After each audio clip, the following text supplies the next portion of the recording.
بسم اللہ الرحمن الرحیم۔ اے اللہ اس دن کی رسوائی سے بچا جب تو فرمائے گا اے مجرموں آج الگ ہو جاؤ۔ اپنے عہدے کو، اپنے اعمال کو، اپنے کردار کو، اپنی طاقت کو ایسے استعمال کرو تاکہ جاتے وقت شرمندگی، رسوائی، خوف، پچھتاوا نہ ہو۔ وقت کو پیدا کرنے والے کو وقت دے کر دیکھو، وہ تمہارا وقت بدل دے گا۔ پتہ ہے ماچس آج بھی اتنی سستی کیوں ہے؟ اس لیے کہ آگ لگانے والوں کی قیمت کبھی نہیں بڑھتی۔ وفاداری بہت قیمتی صفت ہے، سستے لوگوں سے اس کی امید نہ رکھیے۔ اللہ بدل دیتا ہے، حالات کوئی بھی ہوں، آزمائش ہمیشہ نہیں رہتی۔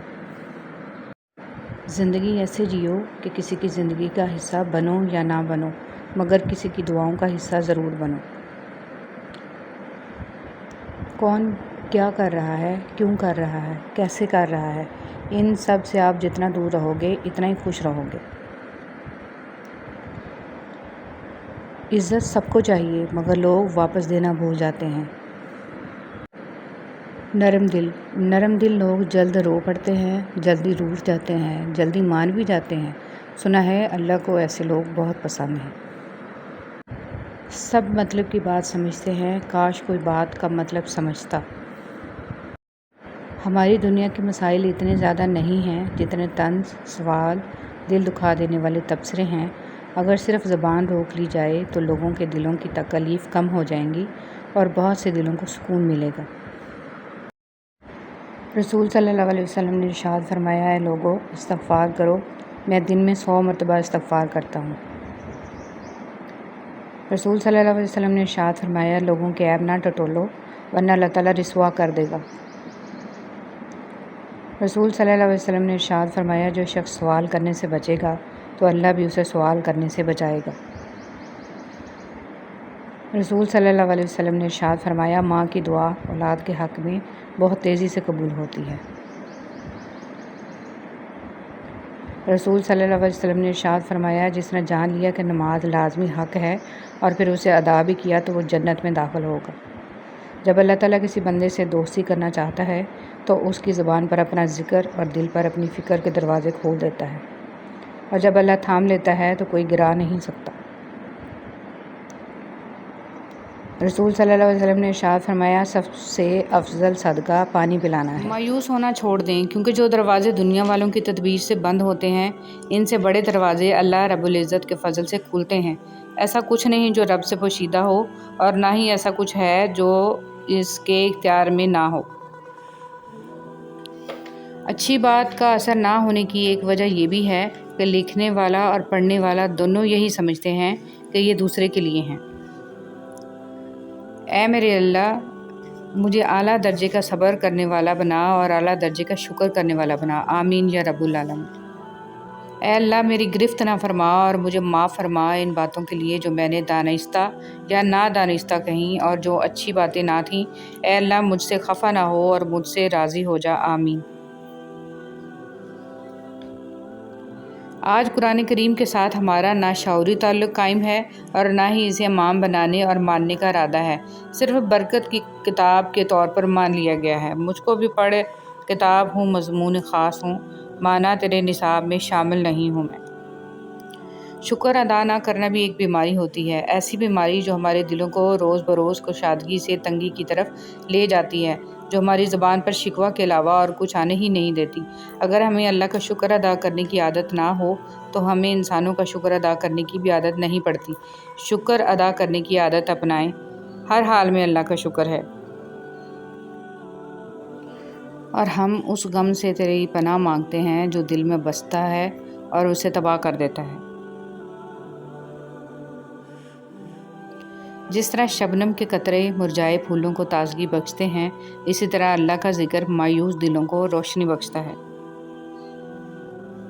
کتنی عظیم ہے وہ ہستی جن کے پاس دشمن بھی اپنی چیزیں بطور امانت رکھوا کر بے فکر ہو جایا کرتے تھے۔ اے اللہ محمد صلی اللہ علیہ وسلم اور آل محمد صلی اللہ علیہ وسلم پر رحمت نازل فرما، آمین یا رب العالمین۔ رسول صلی اللہ علیہ وسلم نے ارشاد فرمایا اگر کوئی آدمی کھجور خیرات کر کے دوزخ سے بچ سکتا ہے تو اس کو چاہیے کہ اپنی جان کو دوزخ سے بچائے۔ اے ہمارے رب، ہمیں دنیا میں بھی بھلائی دے اور آخرت میں بھی، اور ہمیں دوزخ کے عذاب سے بچا لے۔ اے ہمارے مہربان رب، ہماری آنکھوں میں حیا، دلوں میں اپنا خوف اور زبان پر خیر و ذکر کے کلمات جاری فرما۔ آمین یا رب العالمین۔ سب کچھ پاس ہو کر بھی اگر بے سکونی ہے تو سمجھ لیں کہ آپ کا دل دنیاوی چیزیں نہیں چاہتا، بلکہ وہ اللہ سبحانہ و تعالیٰ سے جڑنے کے لیے تڑپ رہا ہے۔ خود کو اللہ سبحانہ و تعالیٰ سے جوڑیں، ہمیشہ کا سکون آپ کا مقدر بن جائے گا انشاءاللہ۔ اچھا اخلاق اپنائیں۔ عبداللہ بن عمر رضی اللہ تعالیٰ عنہ نے کہا، رسول صلی اللہ علیہ وسلم کی زبان مبارک پر کوئی برا کلمہ نہیں آتا تھا اور نہ آپ کی ذات سے یہ ممکن تھا، اور آپ صلی اللہ علیہ وسلم نے فرمایا، تمہیں سے سب سے زیادہ عزیز مجھے وہ شخص ہے جس کے عادات و اخلاق سب سے عمدہ ہوں۔ قیامت کے دن انسان ایک ایک نیکی کو ترسے گا۔ ہم ہر وقت دوسروں کی بات کرتے اور کہیں نہ کہیں زیادتی کر جاتے ہیں۔ قیامت کے دن سب نیکی کی شکل میں ادا کرنا ہوگا، ورنہ دوسروں کے بوجھ بھی اٹھانے پڑیں گے۔ آج وقت ہے، کئی ہزار نیکیاں ایک دن میں جمع کی جا سکتی ہیں تاکہ جانے انجانے میں جو غلطیاں ہو رہی ہیں ان کا ازالہ تو جمع رہے۔ انسان روز محشر ہر اس لمحے کے لیے روئے گا جو اس نے ذکر کے بغیر گزارا۔ آج وقت ہے، فائدہ اٹھا لیں۔ اللہ ہم سب کو ذکر کی توفیق دے، آمین یا رب العالمین۔ گہرے اور مشکل الفاظ کا استعمال اس بات کی دلیل نہیں ہے کہ آپ کے پاس بہت علم ہے، بلکہ ضروری بات کو آسان الفاظ میں بیان کرنا ہی اصل میں علم کی دلیل ہے۔ اصل توکل تو یہی ہے کہ بندہ اللہ کے سوا کسی سے کوئی امید ہی نہ رکھے، بندے کی امیدوں کا واحد مرکز صرف اور صرف اللہ کی ذات پاک ہو۔ برے وقت میں کندھے پر رکھا گیا ہاتھ کامیابی پر بجنے والی تالیوں سے زیادہ قیمتی ہوتا ہے۔ جنہیں احساس ہی نہ ہو ان کے ساتھ گلے شکوے کیسے۔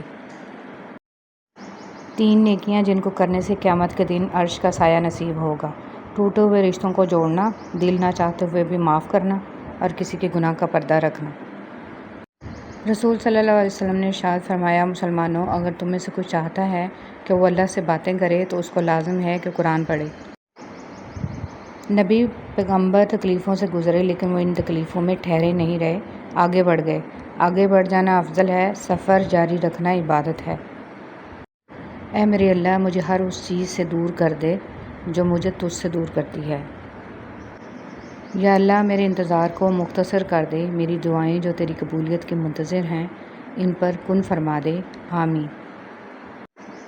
حضرت علی رضی اللہ تعالیٰ عنہ نے فرمایا، جو شخص گھر کے کاموں میں اپنی بیوی کی مدد کرے، خدا اس کے لیے 1 سال کی عبادت کا ثواب لکھتا ہے۔ جب آپ کسی کے راستے میں روشنی کرتے ہیں تو آپ کا اپنا راستہ بھی روشن ہو جاتا ہے۔ اگر آپ کی سانسیں چل رہی ہیں تو ابھی بھی دیر نہیں ہوئی، آپ اپنی کہانی بدل سکتے ہیں۔ رسول صلی اللہ علیہ وسلم نے ارشاد فرمایا، جب سے جہنم پیدا کی گئی ہے تب سے میکائیل علیہ السلام نہیں ہنسے۔ رشتوں کی خوبصورتی ایک دوسرے کی بات کو برداشت کرنے میں ہے۔ بے عیب انسان تلاش کرو گے تو اکیلے رہ جاؤ گے۔ آخرت کے اجر و ثواب کی نیت سے زندگی گزارو۔ کام کو بوجھ سمجھنے والوں کا کام گھٹتا اور بوجھ بڑھتا چلا جاتا ہے، جبکہ شوق سے کام کرنے والوں کا کام بڑھتا اور بوجھ گھٹتا چلا جاتا ہے۔ شاخ پر بیٹھا پرندہ شاخ کی کمزوری سے نہیں ڈرتا، کیونکہ اسے اپنے پروں پہ اعتماد ہوتا ہے۔ اگر زندگی میں سکون چاہتے ہو تو کبھی کسی سے توقع مت رکھو، کیونکہ توقع کا پیالہ ہمیشہ ٹھوکروں کی زد میں رہتا ہے۔ رسول صلی اللہ علیہ وسلم نے فرمایا، جو شخص مومن مردوں اور عورتوں کے لیے مغفرت کے لیے دعا کرتا ہے، اللہ تعالیٰ اس کے لیے ہر مومن مرد اور عورت کے بدلے میں 1 نیکی لکھ دیتا ہے۔ رسول صلی اللہ علیہ وسلم نے ارشاد فرمایا، جو درجہ خاموشی کی وجہ سے انسانوں کو ملتا ہے وہ 60 برس کی نفل عبادت سے بہتر ہے۔ رسول صلی اللہ علیہ وسلم نے فرمایا، لوگوں پر ایک ایسا زمانہ آئے گا کہ روپے کے بغیر کوئی چیز کام نہ دے گی۔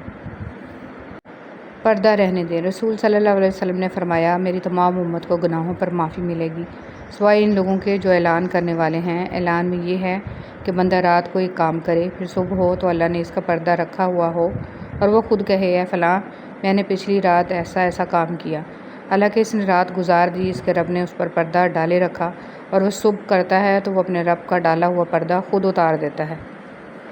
رسول صلی اللہ علیہ وسلم نے فرمایا، ایک شخص کہیں جا رہا تھا، راستے میں اس نے کانٹوں کی بھری ہوئی ایک ٹہنی دیکھی، بس اسے راستے سے دور کر دیا۔ اللہ تعالیٰ صرف اسی بات پر راضی ہو گیا اور اس کی بخشش فرما دی۔ رسول صلی اللہ علیہ وسلم نے فرمایا، اے عورتوں کی جماعت، صدقہ کیا کرو اور کثرت سے استغفار کیا کرو، کیونکہ میں نے جہنم میں اکثریت تمہاری عورتوں کی دیکھی ہے۔